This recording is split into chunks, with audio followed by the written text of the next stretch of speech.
We're doing a vocabulary focus today, and we're going to be talking about words and expressions related to the subject of motivation, because it's the first lesson back after the summer, and I think we could all do with a little bit of motivation to get us started with learning English again. So we are going to talk about motivation. Let's just take a little minute to refresh our memories. Yeah. So if we're talking about motivation, motivation means the eagerness and willingness to do something without needing to be told or forced to. But it can also mean the reason why you want to do something, right? So we have these two aspects to it. So some synonyms which are related to motivation are the word eagerness. Yeah. So the act of being very keen and excited about something. Incentive.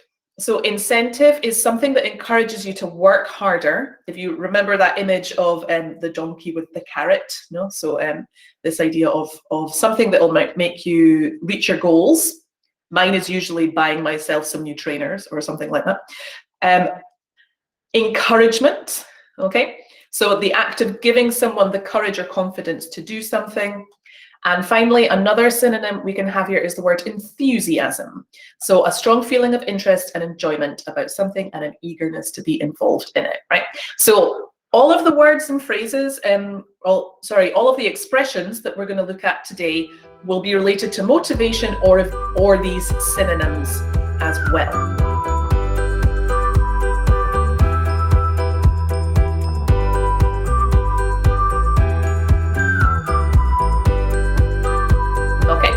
So before we get started, I would just like you to take a little second and see if you can think of any words or phrases that come to mind related to motivation, okay?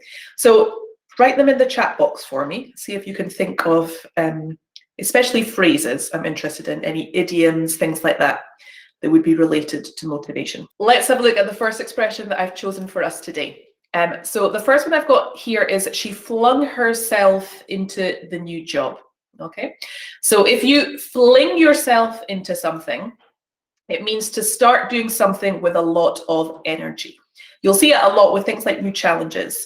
I've also just taken some examples here from corpus, because quite often we also use it to talk about movement, right? So here are some examples from the corpus. You'll see things like he flung himself into a chair. I wanted to fling myself into her arms. Okay, so we use it to talk about motivation, but you'll also see it talking about like a sort of big movement from one side to another, especially with arms. There's lots of things here. If you read any romance novels, it's kind of something you might pick up on quite a lot. Okay, the next expression we're looking at today, they woke up early and were raring to go. Okay, so raring to go is an informal expression which means very eager to start an activity.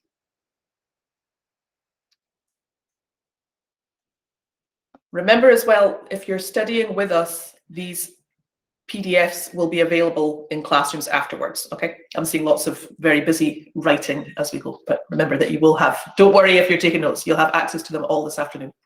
Okay, I'm sure it will be a fantastic wedding. Eva never does anything by halves, yeah? So if you don't do something by halves, it's always got to be a negative. It's to do something very eagerly and using a lot of care and effort. Think about like doing something at 100%, yeah? Christy was there, bright-eyed and bushy-tailed at 6:30 a.m. I really like this expression. It always reminds me of a fox for some reason.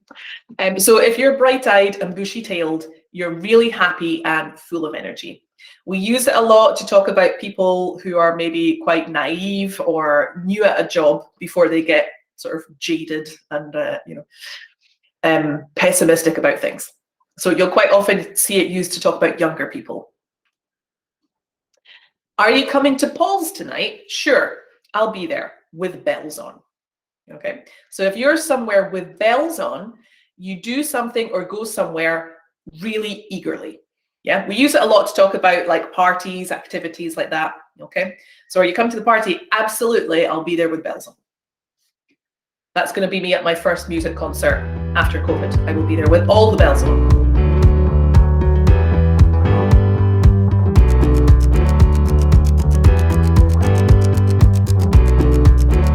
So these are words that we can use to talk about feeling motivated, but what if we feel unmotivated, right? Because that can happen a lot as well.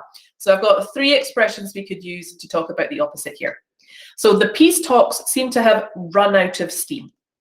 So if something runs out of steam, or you might also see if something loses steam, it means that it no longer has the original energy or the desire to continue, especially because you as an individual are tired or the process is tired as well. You'll see it quite a lot to talk about talks, like political talks or peace talks, things like that, where there's conferences. It's like the desire to find a solution has disappeared. I'm going to give it the course, I'm just not feeling it anymore. So if you're not feeling something, this is a very informal spoken expression. It's quite new. It means that you're not enjoying something or wanting to do it, okay? Sometimes it can also mean in a very informal way that you disagree with somebody, right? So if they say something, you're like, no, I'm not feeling it, okay? And I don't feel up to going out tonight. So similar to the previous one, but not as informal. If you feel up to something, or in this case, negatively, because we're talking about when we're unmotivated, if you don't feel up to something, you don't have the energy to do something. So that can be physical or emotional energy too. Yeah, it doesn't just have to be physical energy.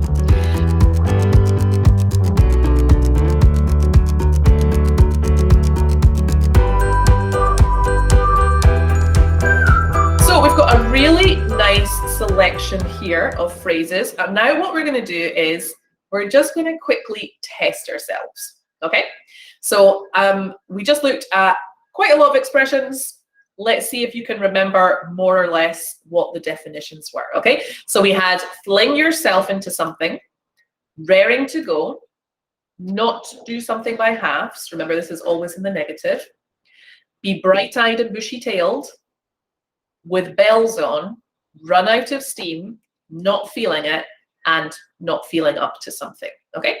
So take a minute, write down a definition for each of those and see if you can remember.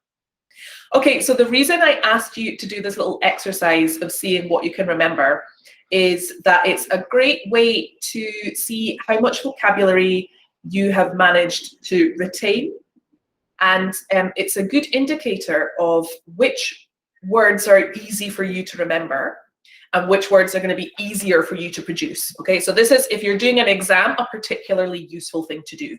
If you've got a list of expressions and there's one expression that you just cannot remember and can't reproduce, forget about it, because for exam purposes, it's not going to be very natural. Okay, so yeah, it's a good little way to just think about what you've been able to learn and process quickly, and that's great vocabulary for you to try and produce. So let's just quickly refresh our answers, right? So fling yourself into something, to start doing something with a lot of energy. Raring to go is very eager to start an activity.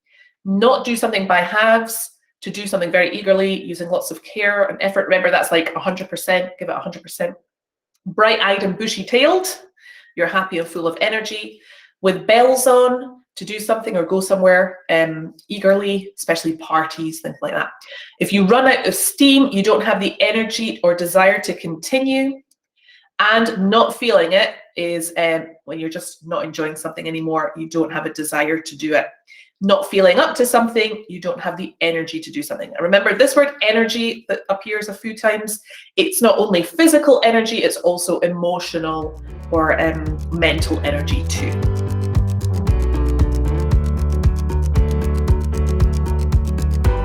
Here is where we're going to activate all of this language. Now, what I want you to do is we're going to write or talk about a time that you felt motivated or unmotivated using these expressions. So if you're watching the video at home, if you want to write about it, set yourself a time, okay? So maybe that'll be 5 minutes, maybe that'll be 2 minutes, but see how much language you can produce in your time limit, yeah?